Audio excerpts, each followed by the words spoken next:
Hello everyone. Welcome to English by Heart and we were listening to a story and we were doing pronoun. मैंने आपसे कुछ question पूछे थे. इस question के अंदर थोड़ा सा आप चेंज करें. It is not one who runs, it is to run. कि जब सामान जो लूटा है उसको लेके भागना, उस क्रिया को हम क्या कहते हैं, ना कि भागने वाले को. राइट. वीडियो में 2 मैंने बोला सही था बट ये क्वेश्चन लिखा मैंने गलत था.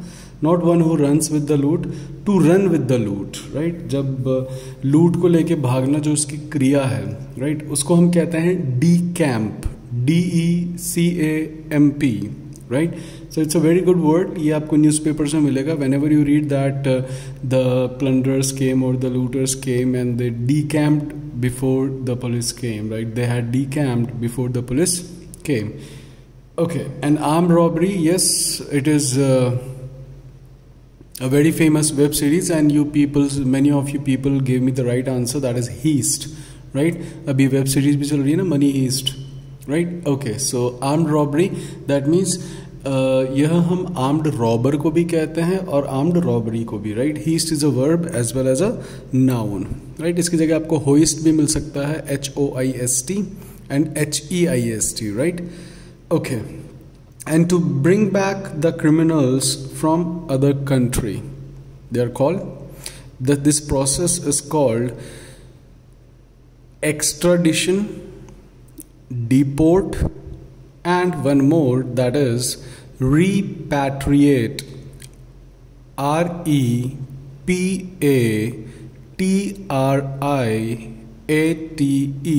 repatriate.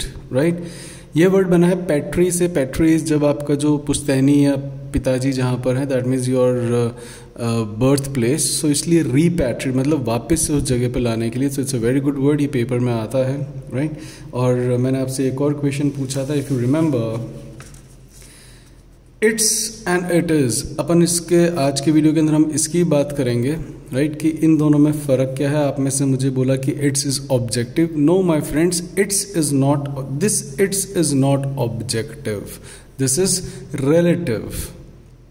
पजेसिव प्रोनाउन जिसको अपन कहते हैं, कि यह आपका पोजेशन बता देते हैं. माई की तरह ही होता है. My house, it's house. Right. It's not objective. अब प्लीज जब भी कभी आपके मन में डाउट हो तो frame a sentence. I broke it और I broke its. I broke it, तो ब्रोक के बाद में इट आ रहा है तो it is objective. It, not its. Right. Okay, and all of you give me the wrong answer of that. Though it's very easy, but I don't know कि आप क्या करते हैं, क्या आप कैलकुलेशन लगाते हैं. You give me such answers. And not only you, in classrooms when offline coachings were going on, तब भी students ऐसे ही जवाब देते थे कई बार. ग्रामर में आते ही you switch off your brains. Right? So kindly don't switch off your brains. Okay, चलिए हम स्टोरी को आगे बढ़ाते हैं. अब होता क्या है, वो उस आइडल से बात कर रहा होता है. उसको बोलता है कि yes, he was one of the plunders who have 10 lakhs bounty on them, not him. Right. यहाँ पे ही हैज़ और हिम नहीं आएगा, यहाँ पर हैव और देम आएगा, बिकॉज प्लंडर्स उनसे पहले आते हैं. तो रूल कहता है कि जो भी हु, विच और दैट से पहले आएगा, we saw that rule, that who, which और दैट के बाद हमेशा वर्ब और प्रोनाउन वही आते हैं जो इनसे जस्ट पहले आया है उसके अकॉर्डिंग. तो यहाँ पर हु से पहले क्या आ रहा है, plunders, it is plural, so it has to be have and them. कि वह उन लुटेरों में से एक है जिनके सर पर 10 लाख रुपए का इनाम है. जिनके मतलब देम, ना कि जिसके. फाइन. ओके. मैंने हिंदी में एग्जाम्पल भी दिया था. I hope that rule was clear. Okay. अब कहानी क्या चलती है. अब वह उसको बोल रहा होता है कि यार, after the chacha and mama when they slew my parents, right, there was none who could help me. There was none who could help me. Okay. फिर उसको कहता है कि भगवान जी, there was nothing which jury could do. बोले ऐसा कुछ भी नहीं था जो पंच है वो मेरे लिए कुछ कर पाते. And they sent me to the same person who slew my parents. Friends यहाँ पर जो ये वर्ड है स्ल्यू, यह गौर फरमाने वाला है, मैंने अभी यूज भी करा था अभी अभी सेंटेंस के अंदर, राइट, कि जब उसके पेरेंट्स को स्ल्यू कर दिया था। यह स्ले की सेकेंड फॉर्म भी होती है स्ल्यू, राइट।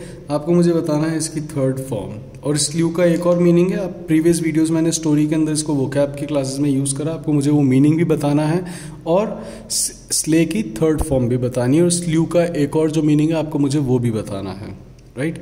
और इसकी सेकेंड फॉर्म स्लाव भी होती है कई जगह पर, आपको मुझे उसको भी यूज करके बताना है। चलिए अपन कहानी को आगे बढ़ाते हैं, अपन रूल्स को आगे बढ़ाते हैं। यहाँ पे 3 सेंटेंसेस मैंने लिखे हैं। There was none who could help me and there was nothing which jury could do and they sent me to the same person who slew my parents. अगर आपको याद हो तो मैंने आपसे एक क्वेश्चन पूछा था लास्ट के वीडियो में, हु, विच एंड दैट में difference, and maximum of you gave me answer, but that was not exactly right. The rule says, नियम क्या कहता है अपन उसको देखते हैं कि हु, विच और दैट में क्या डिफरेंस होता है। सी, इन जनरल वी से who is used for livings. Livings मतलब पर्सन्स, राइट, कि हम अगर कोई व्यक्ति है तो उसके बाद में अगर ये उसके लिए हमें यूज करना है तो हम वहां पर हु का यूज करते हैं। Which is use for both livings and non living. Some of you gave me answer that sir it is for name, मतलब एनिमल, पर्सन एंड थिंग। ऐसा नहीं है, it is for living and non living both. ये मैं आपको आगे वाले rule में बताऊंगा कि कब यह नॉन लिविंग के साथ आता है। दैट जो होता है, that is use for both, but जब भी कभी नन आ जाए, जब भी नथिंग हो, समथिंग हो, एवरीथिंग हो, ये जितनी भी थिंग वाली हो, राइट, आपके एनीथिंग हो, nothing, something, everything, anything, right, plus the only हो, द सेम हो, द ऑल हो, और जितनी भी सुपरलेटिव डिग्रीज होती हैं एडजेक्टिव की, सुपरलेटिव डिग्रीज ऑफ एडजेक्टिव।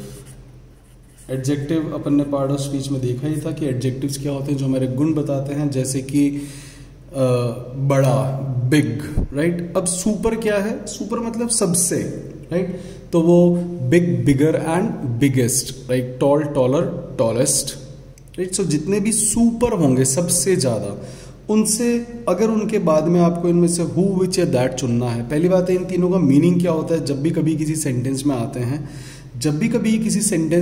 तब इन तीनों का मतलब होता है जो कि, जिसने, राइट, जो कि बेसिकली अधिकतर आता है जो कि, राइट। जैसे कि अगर अपन तीनों सेंटेंस पढ़ें पहले वाले, तो पहले वाले तीनों सेंटेंस क्या कह रहे हैं? पहले वाले तीनों सेंटेंस कहते हैं देयर वॉज नन, ऐसा कोई नहीं था जो कि मेरी मदद कर सकता है। यहां पे इसका मीनिंग क्या है? जो कि there was nothing which jury could do, ऐसा कुछ भी नहीं था जो कि जूरी कर सकता था। मतलब यहां पर इसका मतलब भी जो कि है और यहां पर इसका मतलब भी जो कि है, और अगर आप यहां पे देखोगे तो उसका मतलब भी जो कि ही है या जिसने आया है। They sent me to the same person, उन्होंने मुझे उसी व्यक्ति के पास भेज दिया जिसने, राइट, ओके। अब अगर आपने पहले वाला रूल अपन ने जो मतलब अभी पढ़ा है कि जब भी कभी किसी सेंटेंस के अंदर अगर नन आ रहा है, नथिंग आ रहा है, समथिंग आ रहा है, एवरीथिंग आ रहा है, एनीथिंग आ रहा है, द ओनली है, द सेम है, द ऑल है, या फिर अगर कोई सुपरलेटिव डिग्रीज है, तब उसके बाद में हम हमेशा दैट का यूज करते हैं, ना कि हु या विच का। फाइन। सो ये जो पहले वाले तीनों एग्जाम्पल्स हैं, यहां पर ना तो हु आएगा ना विच आएगा, यहां पर क्या रहेगा? That, that and that. जिसके बारे में हम ऑलरेडी बात कर चुके हैं, और अगर आप उसके बारे में बता रहे हो तब हम वहां पर हमेशा दैट का यूज करते हैं, हु या विच का नहीं। ओके, आने वाले वीडियोस में हम विच और दैट में और क्लियरिटी लेकर आएंगे कि विच और दैट कहां पर यूज किए जाते हैं, राइट। ओके, सी, अब ये सेंटेंस ऐसे बनेगा, there was none that could help me, there was nothing that jury could do, they send me to the same person that slew my parents, right. And ये कुछ words हैं, आप ध्यान रखें, प्रोमिनेंट क्वेश्चन रहा है आपके बैंक और एसएससी में एरर के अंदर। So it should be none, nothing, something, everything, anything, ये सारे हो गए।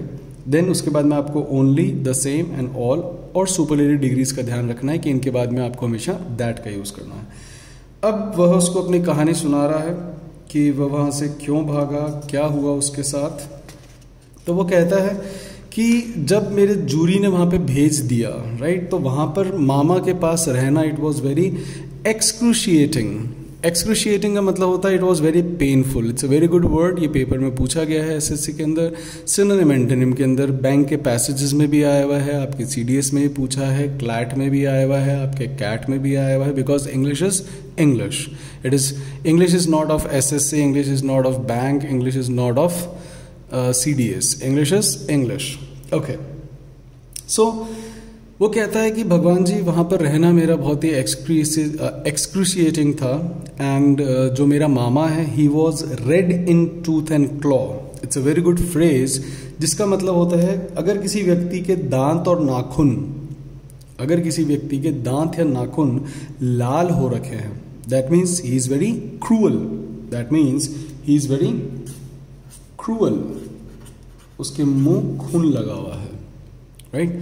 सो ही सेज दैट जो मेरा मामा था वो बहुत ही क्रूअल था और उसने मुझे हॉस्टेज बना के रखा था। I was a hostage, hostage होता है बंधक। I was a hostage in a dungeon, dungeon होती है काल कोठरी, मतलब उसने मेरे को बंधक बना रखा था एक काल कोठरी के अंदर। अब इसने, मामा ने काल कोठरी के अंदर बंधक इस बच्चे को क्यों बना रखा था? He was compelled to, compelled to मतलब वो बाध्य था, और कंपेल्ड के बाद में क्या आना चाहिए? To, right. वह कंपेल था। क्यों कंपेल था? बिकॉज उसको बून मिला हुआ था, उस मूर्ति को बून मिला हुआ था, जो आइडल था, जो चमत्कारी मूर्ति थी, जो कि केवल उस मूर्ति को यह वरदान था, या उनके क्लैन को यह बून मिला हुआ था कि जो बच्चा है इंसान, उसके क्लैन को यह बून मिला था कि केवल जो मूर्ति है वह उन्हीं से बात करेगी और उन्हीं को ही सब कुछ बताएगी। यह जो बून है केवल इस बच्चे के क्लैन को मिला हुआ था। क्लैन होता है कुल, टोटल नहीं, कुल, कि आप कौन से कुल से हो, राइट। और उसको ये वरदान था कि जब भी कभी कोई उनके क्लैन का जो इम्पेकेबल है, इम्पेकेबल मतलब जिसने कोई पाप ना किया हो, जिससे कोई गलती नहीं होती, उसको हम कहते हैं इम्पेकेबल या इनफैलिएबल, जो गलती ना करता हो या जिसने कोई पाप ना किया हो, राइट। उसको यह जो मूर्ति है, या जो उनके व्हाट यू कॉल कुल है, उसको यह वरदान मिला था, राइट, कि केवल तुम्हें से ही बात करेगी और तुम्हारे खजाने की रक्षा भी करेगी और तुम्हें ही बताएगी कि खजाना कहाँ है। इसलिए मामा जो था यह मजबूर हो रखा था इस बच्चे को रखने के लिए, उसको मार नहीं सकता था, राइट। अब आप सोचेंगे कि हाँ, इसके अंदर क्या था कि जब उस मूर्ति के ऊपर उस वंश के, उस कुल के किसी एक निर्दोष निरपराध व्यक्ति के खून के छींटे पड़ेंगे, तब वह मूर्ति काम करेगी, राइट। अब आप सोच रहे होंगे कि लुटेरों ने जब इसको पकड़ा और वो गिरा, उसका खून भी निकला और मूर्ति पे लगा भी, लेकिन ये मूर्ति इससे बात क्यों नहीं कर रही है, राइट। इट्स, अब तो ये अब हमारे लिए एक एनिग्मा बन चुका है कि यह मूर्ति ने इससे बात क्यों नहीं करी।